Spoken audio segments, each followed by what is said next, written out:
करी पत्ते का पौधा ग्रो नहीं कर रहा है या बुशी नहीं है या पत्तियां छोटी छोटी सिकुड़ी हुई आ रही हैं, तो किस तरीके से इसे घना बनाना है, कैसे केयर करनी है, आज के वीडियो में मैं आपको बता रही हूँ। बहुत ही सस्ते घरेलू इस्तेमाल करके आप अपने कड़ी पत्ते के पौधे को घना बनाकर रख सकते हैं। देखिए, जो करी लीफ का प्लांट है औषधीय पौधा है और हर घर में होना ही चाहिए, क्योंकि इसके फ़ायदे बहुत ज़्यादा हैं। इनको आप खाने में इस्तेमाल कर सकते हैं, कोलेस्ट्रॉल को कम करता है। इसे आप तोड़ करके और पीस करके बालों में लगा सकते हैं। इंस्टेंट रिलीफ मिल जाता है यदि हेयर फॉल की प्रॉब्लम हो रही है। करी पत्ते के और भी बहुत सारे फ़ायदे हैं। खाने का जायका तो खैर बढ़ाता ही है। तो इस पौधे को घर में अब तक यदि आपने नहीं लगाया तो अब लगा सकते हैं। 50 रुपीज़ का नर्सरी पर मिल जाएगा बहुत आसानी से। इसकी कटिंग भी ग्रो हो जाएगी बरसातों में।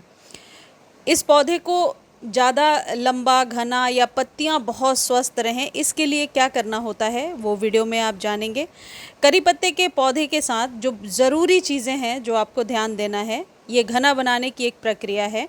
ये जो पतली सी डंडी आपको दिख रही है, ऐसा तब होता है जब हम करी पत्ते को ऐसे नोच करके हार्वेस्ट करते हैं और डंडी, ये सूखी डंडी उसी में रह जाती है। ऐसा आपको कभी भी नहीं करना चाहिए। इससे पत्ते काले हो, ये जो स्टेम है ये काली होकर के सूखने लगती है। एक चीज़ याद रखें, जब भी आप हार्वेस्ट कर रहे हैं कड़ी पत्ते को नीचे से हार्वेस्ट करेंगे, कभी भी ऊपर से ना लें। इससे पौधा आपका अजीब सा दिखेगा, अनशेप्ड। दूसरी इम्पॉर्टेंट चीज़, यदि करी पत्ते के सीड्स को आप पौधे में ही पकने देंगे तो इसका इफ़ेक्ट पौधे पर पड़ता है, जैसा मेरे पौधे पे आपको दिख रहा है। पत्तियां बहुत धीरे धीरे निकल रही हैं, स्लो ग्रोथ हो रही है। ये जो बीज हैं पकने के बाद अंदर से काले 2 बीज निकलते हैं और ये बिल्कुल आप यूँ कह सकते हैं डार्क कलर का हो जाएगा जब ये मैच्योर हो जाएगा। उसके बाद बीजों से आप बहुत आसानी से करी पत्ते के पौधे को ग्रो कर सकते हैं। लेकिन इस बीज बनाने की प्रक्रिया में आपका पौधा रूखा बेजान सा हो जाता है, ग्रोथ भी स्लो हो जाती है। तो यदि आपको नहीं बीजों को मैच्योर कराना है या फिर बीजों को नहीं बीज से पौधा उगाना है तो इन्हें हटा देना ही समझदारी होगी, जिससे कि आप अपने पौधे की केयर अच्छे से कर पाएंगे। अगली इम्पॉर्टेंट चीज़ है कि वाटरिंग कितना करना है। देखिए, अभी गर्मियों में आप करी पत्ते को डेली पानी दीजिए। सर्दियों में ज़रूर आप 3-4 दिनों के गैप पर पानी दे सकते हैं। यदि आप अपने करी पत्ते को धूप में रखते हैं तो आप बेहतर ग्रोथ ले पाएंगे। यदि धूप में नहीं रखते हैं तो फिर इसकी पत्तियां थोड़ी सी येलोइश होती हैं, लश ग्रीन नहीं नज़र आती हैं और पौधे की ग्रोथ भी स्लो होती है। इस पौधे को बुशी बनाने के लिए आप एक चीज़ और कर सकते हैं कि इसकी कटिंग कर सकते हैं बरसातों में। जैसे मेरे कड़ी पत्ते का पौधा आप देख रहे हैं काफ़ी लंबा हो गया है और ऊपर ही सिर्फ इसमें पत्ते हैं। इस पौधे की कटिंग आप बरसातों में कर सकते हैं और स्प्रिंग के सीज़न में। कटिंग करने से इस पौधे पर नई ग्रोथ जल्दी आएगी और पौधा बुशी हो जाएगा। यदि गमले में लगाया है तो पौधे की कटिंग और प्रूनिंग बराबर करते रहना चाहिए। यदि ज़मीन में लगा हुआ है ये पौधा तो फिर ये पेड़ नुमा आकृति ले लेता है और इसे कोई अलग से केयर करने की ज़रूरत नहीं होती है। देखिए, न्यू शूट्स तो आ रही हैं लेकिन बीज पकने की प्रक्रिया चालू थी, इसलिए इसके पत्ते सिकुड़े हुए से नज़र आ रहे थे। करने के बाद उस स्टेम पर या तो आप एलोवेरा लगा दीजिए, एलोवेरा जेल, या फिर आप हल्दी लगा दीजिए या दालचीनी का पाउडर लगा दीजिए। फिर आपको फर्टिलाइज़ ज़रूर करना होगा उस पौधे को जिस पौधे पर आप कटिंग प्रूनिंग कर रहे हैं। फर्टिलाइज़ करने के लिए जिस खाद का मैं इस्तेमाल कर रही हूँ यह है एलोवेरा और चाय पत्ती। 1 चम्मच चाय पत्ती 8 इंच के कंटेनर के लिए मैंने फ्रेश टी लीफ लिया है और 4-5 एलोवेरा की पत्तियाँ ली हैं। उन दोनों को रात भर पानी में भिगो करके अगले दिन यूज़ कर सकते हैं। 3-4 घंटे यदि आप भिगा कर रखते हैं तो चाय पत्ती बहुत अच्छे से घुल जाएगा और उसके बाद आप उसे यूज़ कर सकते हैं।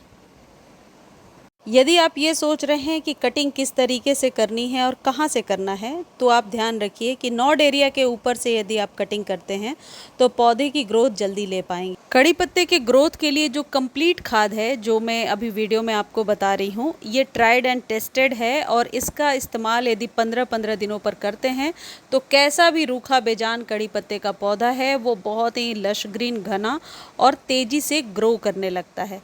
इस खाद को खरीदने का लिंक डिस्क्रिप्शन में दिया हुआ है। किस लिंक कॉपी नहीं कर पा रहे हैं तो आप टेक्स्ट कीजिए, आपको लिंक प्रोवाइड कर दिया जाएगा। और इसके लिए जो 3 चीज़ें चाहिए आपको, 2 चीज़ें तो आपके किचन में ही मिल जाएंगी।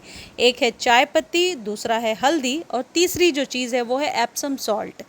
एप्सम सॉल्ट सेंधा नमक नहीं होता है। प्लीज़ आप लोग बार बार कमेंट सेक्शन में लिखते हैं कि गूगल पे पढ़ा है ये सेंधा नमक है। सेंधा नमक नहीं है, ये एक प्रकार का फर्टिलाइज़र है जो फोटोसिंथेसिस के प्रोसेस को बढ़ाता है और जिससे कि आपके पौधे की ग्रोथ बहुत फास्ट हो जाती है। ये सस्ती सी ही खाद है जो आसानी से आपको या तो लोकल नर्सरी पर मिलेगा या फिर मैं आपको जो लिंक दे रही हूँ अमेज़ॉन से ले सकते हैं। इसके लिए आपको क्या करना है, 1 चम्मच चाय पत्ती लेना है, आधे चम्मच हल्दी लेनी है और 1 चम्मच एप्सम सॉल्ट लेना है। इन तीनों के मिक्सचर को डायरेक्ट जड़ों में डालना है, जैसा वीडियो में मैं आपको दिखा रही हूँ। एक चीज़ और ध्यान रखें, यदि पौधा काफ़ी पुराना है और ज़मीन में लगा हुआ है, इस खाद को आप देना चाहते हैं तो इसके मात्रा को 10 गुना आप बढ़ाकर दे सकते हैं। ज़मीन में खाद देने के लिए चारों तरफ से गुड़ाई करके इसको ज़मीन के अंदर ही दबाना पड़ता है, जड़ों से थोड़ी दूरी पर। कड़ी पत्ते में न्यू ग्रोथ तुरंत होने लगेगी जहाँ से आपने कट किया था, और इससे स्टेम भी मोटी होगी। हल्दी का इस्तेमाल पौधों पर बहुत ही बढ़िया होता है, आपके पौधे को कीड़ों से बचा कर रखेगा। हालांकि कड़ी पत्ते के पौधे में भी कीड़े बहुत तरीके के लगते हैं। आज अभी मैं आपको वीडियो में दिखाऊंगी। मेरे कड़ी पत्ते के पौधे में ग्रीन कलर का कीड़ा चिपका हुआ था, जिसका वीडियो मैंने बना लिया है आप लोगों को दिखाने के लिए। तो जैसे हमारे सभी पौधों पर कीड़े फंगस लगते हैं, कड़ी पत्ते के पौधे पर भी लगते हैं, ये बात आप ध्यान रखिए। देखिए कुछ इस तरीके का कीड़ा चिपका हुआ है, और ऐसे ही कड़ी पत्ते के पौधे पर कीड़े अक्सर चिपक जाते हैं बरसातों में ज़्यादा। तो आप हल्दी के पाउडर का छिड़काव करते रहें।